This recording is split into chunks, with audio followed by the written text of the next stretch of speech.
Mi prometido desapareció la noche antes de nuestra boda. Años después, lo vi en la calle como si nada hubiera pasado. Nunca imaginé que el día que había soñado durante años se transformaría en la pesadilla que marcaría el resto de mi vida. Aquella mañana de mi boda, en la que todo parecía prometer un cuento de hadas, se tornó en un enigma doloroso y desconcertante. Todo comenzó como en cualquier ceremonia de compromiso. La casa estaba llena de amigos y familiares. El ambiente vibraba con risas, música y la emoción de un futuro compartido. Yo, radiante de felicidad y con el corazón a rebosar, me preparaba para decir sí, acepto ante la mirada de quienes más amaba. Pero, a medida que avanzaban las horas previas a la ceremonia, algo se fue torciendo de manera imperceptible. Sebastián, mi prometido, simplemente no apareció. No hubo un adiós dramático, ni un mensaje final de despedida. Él se esfumó sin dejar rastro alguno. Mi teléfono no paraba de sonar, y mis intentos por contactarlo se encontraron con un silencio helado que me dejó sin aliento. Aquel vacío, tan repentino y absoluto, me hizo temer lo peor. ¿Había pasado algo terrible? ¿Se le había ocurrido huir o algo le había sucedido realmente? La incertidumbre me consumía, y entre la confusión y el dolor, mi mente no dejaba de revolotear con preguntas. Esa mañana, mientras los preparativos continuaban en un ambiente forzado y la sonrisa de los invitados se mezclaba con miradas de desconcierto, yo seguía aferrada a la esperanza. A pesar del temor, mi corazón, enamorado y leal, no podía abandonar la idea de que Sebastián estaba ahí, en algún lugar, esperando ser encontrado. En los días que siguieron a aquella fatídica mañana, mi existencia se transformó en una búsqueda incesante. Cada rincón de la ciudad, cada conversación y cada mensaje se convirtió en una pista que pudiera llevarme a él. Recorrí calles, visité hospitales, interrogué a amigos en común y revisé cada notificación en redes sociales, con la esperanza de hallar algún indicio de su paradero. Recuerdo haber pasado noches enteras en vela, con la mente llena de recuerdos y el corazón encogido. Cada imagen, cada risa compartida en tiempos felices, se mezclaba con la amarga realidad de su ausencia. Yo, que había soñado con un futuro juntos desde los tiempos de universidad, me encontraba ahora sumida en la incertidumbre de si él aún existía o si había sido arrastrado por algún destino cruel. La angustia se apoderó de mí de manera casi incontrolable. Mi amor por Sebastián era tan grande que, a pesar del dolor, no podía imaginar mi vida sin seguir buscándolo.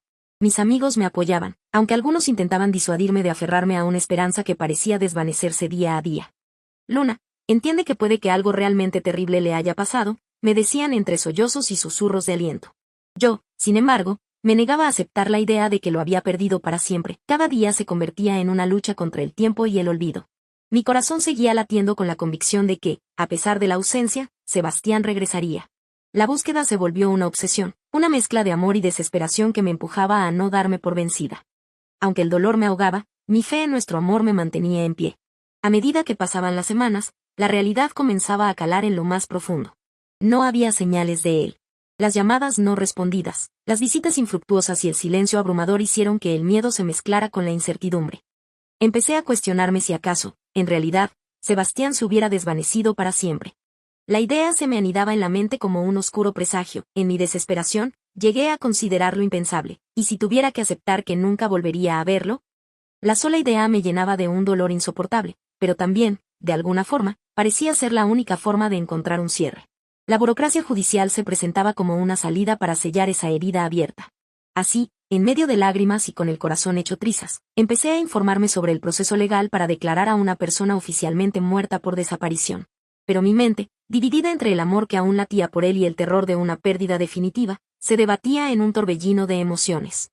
Por un lado, seguía buscando a Sebastián con la esperanza de encontrarlo, de saber que aún existía. Por otro, la idea de tener que declarar su muerte me llenaba de una extraña mezcla de alivio y amargura, como si, al hacerlo, pudiera poner fin a la incertidumbre y al tormento que me robaban la paz. Mis amigos, especialmente aquellos que aún tenían contacto con él o sabían por ciertos rumores que estaba vivo, se mostraron reticentes. No puedes declarar a alguien muerto sin tener la certeza de que ya no vive, me decían con preocupación. Sin embargo, yo me aferraba a la idea de que, si no lo encontraba pronto, la única manera de sanar mi alma sería aceptar, de alguna forma legal y pública, que él se había perdido para siempre. Esa dualidad entre la esperanza y la resignación se intensificó con el paso del tiempo.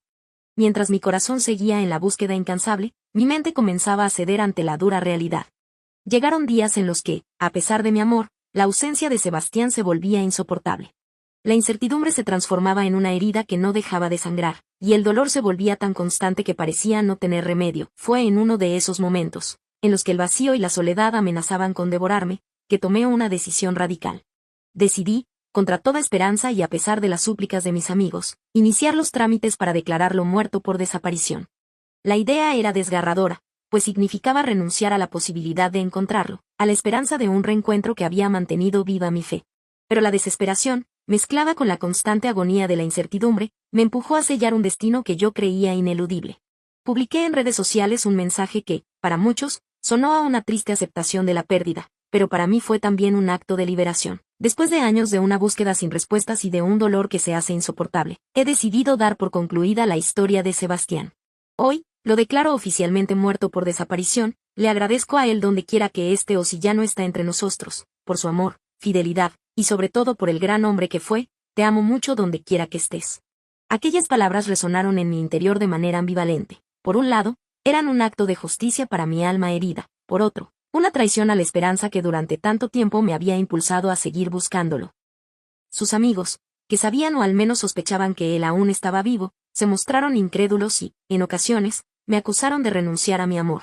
¿Cómo puedes declarar muerto a alguien a quien aún amas?, me decían, cuestionando la autenticidad de mis sentimientos y mi capacidad para luchar por lo que creía. Los años transcurrieron con la mezcla amarga de una búsqueda eterna y una renuncia forzada. Mi vida continuó entre recuerdos y un incesante anhelo, hasta que, en una tarde cualquiera, el destino intervino de la forma más impactante. Mientras caminaba por una avenida repleta de gente, mis ojos se posaron en una figura que me hizo detener el tiempo. Allí, entre la multitud, estaba Sebastián. El impacto fue brutal. Mi corazón se detuvo por un instante, y el aire a mi alrededor pareció volverse denso. No podía creer lo que veía. El hombre que había desaparecido aquella mañana fatídica, a quien había buscado con tanto fervor, estaba allí, caminando como si nada hubiera pasado. Sin embargo, lo que me heló la sangre no fue solo verlo vivo, sino la imagen de su felicidad compartida. A su lado, una mujer, radiante y sonriente, caminaba de la mano con él. La calidez y complicidad en sus rostros eran innegables. En ese preciso instante, todas las esperanzas y la fe que había mantenido durante años se desmoronaron. Mi amor, mi lucha y mis lágrimas parecían haberse evaporado en un instante. La imagen de Sebastián feliz con otra persona fue la puñalada final que selló mi decisión. El vacío que había sentido durante tanto tiempo se transformó en una ira contenida, en una traición que clamaba por justicia. Esa imagen, tan vívida y cruel, me convenció de que mi declaración de muerte no era solo una salida para sanar mi alma, sino también un acto de venganza, una manera de borrar de mi vida al hombre que había optado por desaparecer y rehacer su existencia a costa de mi sufrimiento. Aquel día, sin dudarlo, me aferré a la idea que había sellado mi destino. Declarar a Sebastián muerto. La noticia estalló en mi círculo de amigos y conocidos. Algunos quedaron en shock, incapaces de creer que yo, que había amado con tanta intensidad, pudiera dar este paso. Otros me felicitaron por tener la fuerza de liberarse de una ilusión que solo generaba sufrimiento. Pero lo que más dolió fue el rechazo y las críticas de quienes sabían que Sebastián seguía vivo. Varios de sus amigos, e incluso algunos familiares, se reunieron para cuestionar mi decisión y mi capacidad para amar. ¿Cómo puedes declarar muerto a alguien que aún está entre nosotros?, me decían. Eso no es amor, Luna. Eso es rendirse, es dejar de luchar. Pero en mi corazón, cada palabra que había escrito y cada lágrima derramada validaban mi decisión. Mi alma, exhausta de la espera y del dolor, necesitaba una conclusión, una forma de cerrar un capítulo que había consumido mi vida. El debate estalló en redes y en conversaciones privadas. Las opiniones se dividían en dos bandos. Unos defendían mi derecho a buscar la paz y a cerrar una herida, mientras otros cuestionaban mi capacidad de amar si había optado por olvidar a alguien a quien juré esperar. Mis antiguos amigos de Sebastián, quienes habían mantenido discreta la información de que él vivía una doble vida, me suplicaban que no lo declarara muerto, que siguiera buscándolo, pues la verdad aún podría resurgir.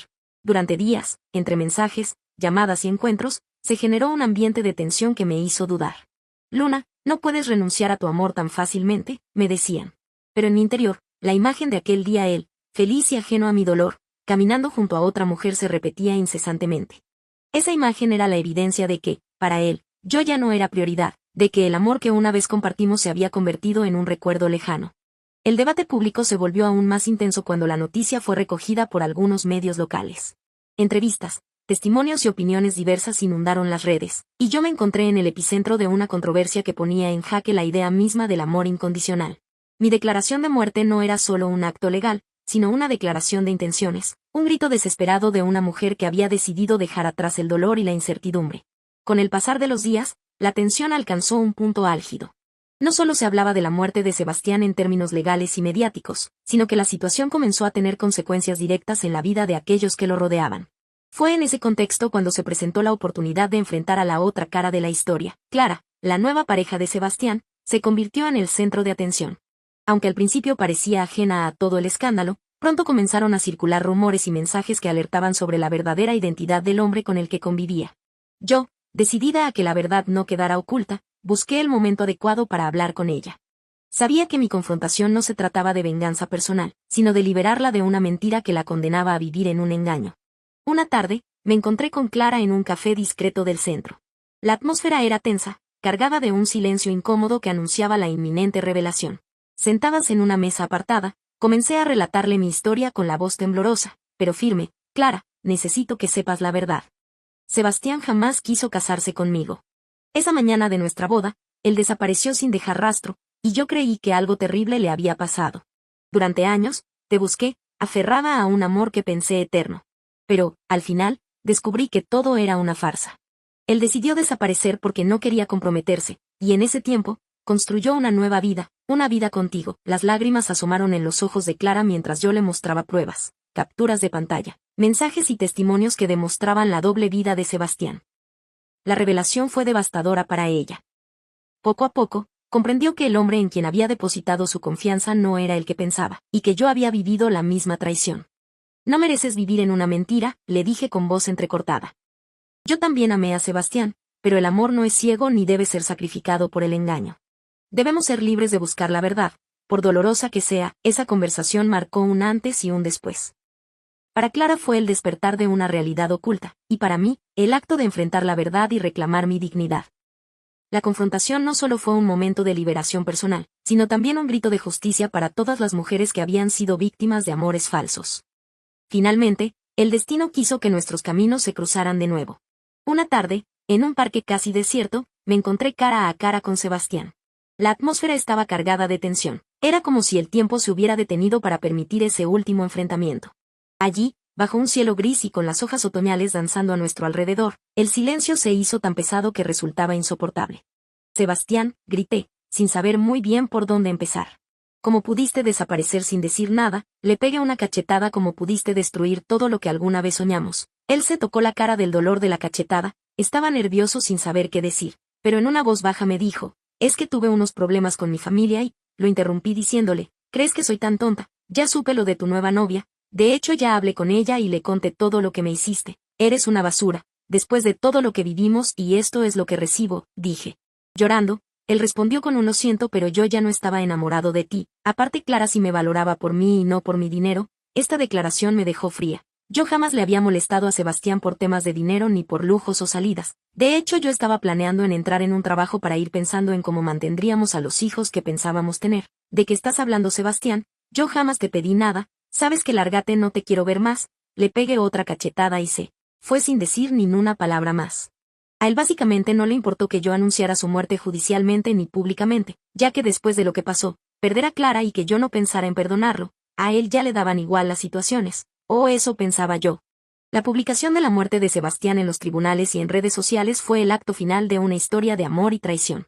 Para muchos, mi decisión parecía extrema, una rendición ante un destino cruel. Pero para mí, era la liberación de una carga que había estado oprimiendo mi alma durante años, y una venganza bien merecida en contra del que en algún momento de mi vida iba a ser mi esposo. El proceso judicial avanzó, y aunque algunos amigos de Sebastián intentaron rebatir mi decisión, alegando que él seguía vivo y que mi acción era un acto de desesperación más que de justicia, yo mantuve mi postura. Cada comentario, cada crítica, solo reafirmaba en mí la convicción de que ya no podía seguir viviendo en la incertidumbre. Mis redes se inundaron de mensajes. Algunos me felicitaban por tener el coraje de tomar una decisión tan drástica, mientras otros cuestionaban la autenticidad de mi amor y el porqué de haber abandonado la búsqueda. ¿Acaso tu amor no era lo suficientemente fuerte como para seguir luchando?, decían. Pero en mi interior, cada palabra, cada imagen de Sebastián feliz en otra vida, justificaba mi elección. Declararlo muerto era la única manera de cerrar ese capítulo de mi existencia. Pero sentía con estos comentarios las ganas de delatar lo que había hecho Sebastián, para que la gente se diera cuenta quién era el villano de esta historia mal contada. Actualización 1. Después de años de dolor, búsqueda incesante y la amarga resignación de haber tenido que declarar a Sebastián muerto por desaparición, llegó un momento en el que ya no pude seguir ocultando lo que realmente hizo. Durante todo este tiempo, mi amor y mi esperanza se habían mezclado con la incertidumbre, y yo me debatía entre seguir buscando al hombre que una vez amé y aceptar el hecho de que su ausencia era definitiva. Pero cuanto más pasaba el tiempo, más claro se volvía que la verdad no podía permanecer oculta para siempre. Hace unas semanas, tras una larga noche de insomnio en la que reviví cada lágrima y cada promesa rota, comprendí que tenía que hacer algo, contarle al mundo lo que Sebastián hizo. Durante todo este tiempo, oculté los detalles de su traición para proteger lo poco que quedaba de mi orgullo y mi fe en el amor. Pero, a la larga, esconder la verdad solo alimentaba mi dolor y permitía que él siguiera impune en su nueva vida. Así que decidí que era el momento de romper el silencio. Empecé a redactar una larga entrada en mi blog y a preparar publicaciones en redes sociales en las que contaba, con total honestidad, todo lo sucedido.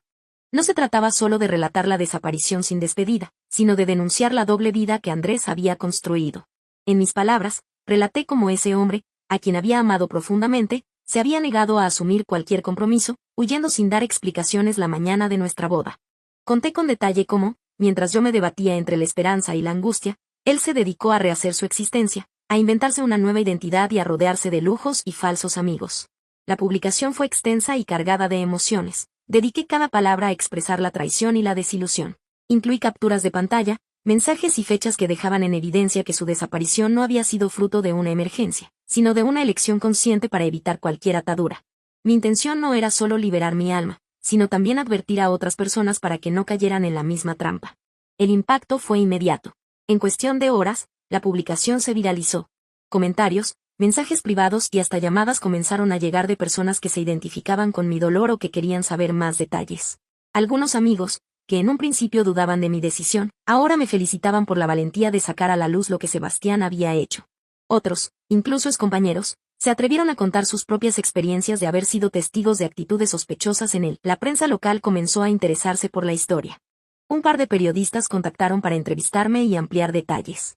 Me sorprendió ver cómo mi relato se transformaba en noticia de portada, y la imagen del Sebastián que yo conocí se veía cada vez más lejana, eclipsada por la evidencia de su doble vida. Las redes sociales se llenaron de hashtags relacionados con la traición de Sebastián y amor traicionado. La exposición pública no solo me dio una catarsis personal, sino que empezó a generar una presión social considerable contra él. Poco después de que mi entrada viralizara la traición y se difundieran todos los detalles, comencé a recibir mensajes directos desde cuentas que, según pude deducir, eran de él o estaban controladas por personas de su entorno. Estas comunicaciones eran amenazas veladas, y en ocasiones explícitas, en las que Sebastián me exigía retirar inmediatamente todas mis publicaciones. En uno de esos mensajes, que no voy a reproducir textualmente para no revivir tanto dolor, se leía algo similar a: si no borras lo que estás publicando, vas a arrepentirte. No toleraré que sigas manchando mi nombre con tus mentiras. Esta amenaza, que recibí a través de un mensaje de texto anónimo pero con indicios claros de su autoría, me heló la sangre. La agresividad en sus palabras dejaba entrever que Sebastián no solo estaba molesto por la exposición pública, sino que estaba dispuesto a hacerle frente a cualquier forma de denuncia. No pasó mucho tiempo antes de que sus acciones se volvieran aún más evidentes.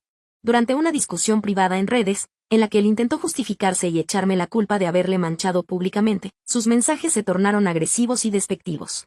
Insistía en que yo había arruinado su reputación y que, de haber retirado mis publicaciones, nunca habría tenido que enfrentar estas consecuencias. La discusión fue breve pero intensa. Yo le respondí con la firmeza que solo se alcanza tras años de sufrimiento, dejándole claro que mi único objetivo era exponer la verdad, no vengarme de forma desmedida. Sin embargo, la amenaza seguía presente en el ambiente virtual, y cada nueva notificación me recordaba que, a pesar de mi necesidad de sanar, todavía tenía que enfrentar la hostilidad de alguien que había sido parte fundamental de mi pasado. Además de los mensajes, comenzaron a circular rumores de que Sebastián había intentado, de manera indirecta, perjudicarme en círculos profesionales y personales. Se comentaba en algunos foros y grupos cerrados que él conseguía influir para que ciertos conocidos se distanciaran de mí. La presión era sutil pero palpable. En reuniones a las que solía asistir, noté miradas de recelo y comentarios de segunda mano que insinuaban que mi imagen se veía empañada por haberme atrevido a sacar la verdad a la luz. Para muchos, estas amenazas eran un intento de intimidación para forzarme a retractarme. Pero yo, a pesar del miedo que ocasionalmente se asomaba, no dejé que la intimidación me callara. Mi determinación de contar mi historia y liberar mi alma era más fuerte que cualquier amenaza vacía. En cada mensaje amenazante, en cada intento de desacreditar mi relato, reafirmaba mi compromiso con la verdad. No podía permitir que la sombra del engaño de Sebastián volviera a empañar mi camino. Esta etapa fue, sin duda, una de las más duras. La sensación de vulnerabilidad al ver que alguien a quien una vez amé estaba dispuesto a usar el miedo para silenciarme era devastadora. Sin embargo, la solidaridad que recibí de la comunidad, de foros y de mujeres que habían vivido situaciones similares, me dio la fuerza para no ceder ante sus exigencias. Cada comentario de apoyo, cada mensaje de aliento, me recordaba que la exposición de la verdad era, en última instancia, un acto de empoderamiento. Aunque las amenazas de Sebastián intentaron intimidarme, lo único que lograron fue avivar la llama de mi determinación. Y es que, al fin y al cabo, la justicia de la verdad es imparable. Hoy, tras estos meses de tensión, puedo decir con claridad que lo que comenzó como una revelación pública para liberarme de una traición, se transformó en un claro enfrentamiento con un hombre que, al verse expuesto, no tuvo reparos en recurrir a amenazas. Mi mensaje es inequívoco: nadie, sin importar cuán oscuro sea su pasado, tiene el derecho de intimidar o amenazar a quien se atreva a buscar la verdad. La situación con Sebastián, tras sus reiteradas amenazas y su intento de desacreditar mi historia, no podía quedar sin una respuesta. Tras analizar cuidadosamente cada mensaje amenazante y, con el apoyo de mi abogado, decidí que era el momento de actuar legalmente. No se trataba solo de proteger mi integridad, sino de poner un alto definitivo a las maniobras intimidatorias de un hombre que había manchado mi vida con mentiras. Recientemente, presenté una demanda contra Sebastián por amenazas y por intentar atentar contra mi integridad física y emocional. La decisión no fue fácil. Demandar a alguien a quien una vez amé y en quien deposité mis esperanzas implicaba revivir heridas profundas. Sin embargo, consideré que la justicia debía actuar para que, finalmente, el miedo no pudiera seguir gobernando mi vida. En la denuncia, se incluyeron todos los mensajes amenazantes que había recibido. Documenté cuidadosamente cada comunicación, cada intento de intimidación, y lo sometí como prueba ante las autoridades competentes. Mi abogado me explicó que este tipo de casos, donde las amenazas y el acoso virtual se combinan con un intento de desprestigio público, son muy serios. La ley protege a quienes, como yo, se ven obligadas a sacar la verdad a la luz a pesar de la intimidación de terceros. El proceso legal ha avanzado rápidamente. En la audiencia inicial, se presentaron los mensajes y se escucharon declaraciones de testigos que corroboraron mi relato. Fue un momento profundamente emotivo, en el que, por fin, sentí que la balanza de la justicia comenzaba a inclinarse a mi favor. Durante la audiencia, mi abogado subrayó que no solo se trataba de una demanda por daños morales, sino también por la puesta en riesgo de mi integridad personal. Las pruebas eran contundentes, desde las amenazas explícitas, en las que se me exigía retirar mis publicaciones, hasta el acoso constante en redes y la presión social que intentaba desacreditar mi historia. Uno de los momentos más impactantes de la audiencia fue cuando se reprodujo en pantalla uno de los mensajes de Sebastián, en el que se leía claramente una advertencia velada de que, si no desistía de hacer pública la verdad, enfrentarían consecuencias muy serias. Esa prueba, junto con el testimonio de varios conocidos, selló el argumento de que sus acciones no eran simples expresiones de enojo, sino parte de un patrón sistemático de intimidación. La respuesta de las autoridades ha sido alentadora. No solo se ha admitido la demanda, sino que se han ordenado medidas cautelares en mi favor. Esto significa que Sebastián tiene la prohibición legal de acercarse a mí, de contactarme o de difundir cualquier información relacionada con mi historia. Estas medidas son un claro mensaje de que el acoso y las amenazas no quedarán impunes. Por mi parte, aunque el proceso legal ha reabierto viejas heridas, también me ha dado una sensación de empoderamiento. Demandar a alguien no es un acto de venganza desmedida, sino una forma de defender mi derecho a vivir sin miedo y sin la constante sombra de amenazas que intentan silenciar mi verdad. La decisión de iniciar acciones legales fue, para mí, el paso natural tras haber revelado todo lo que sucedió y tras haber soportado meses de intimidación.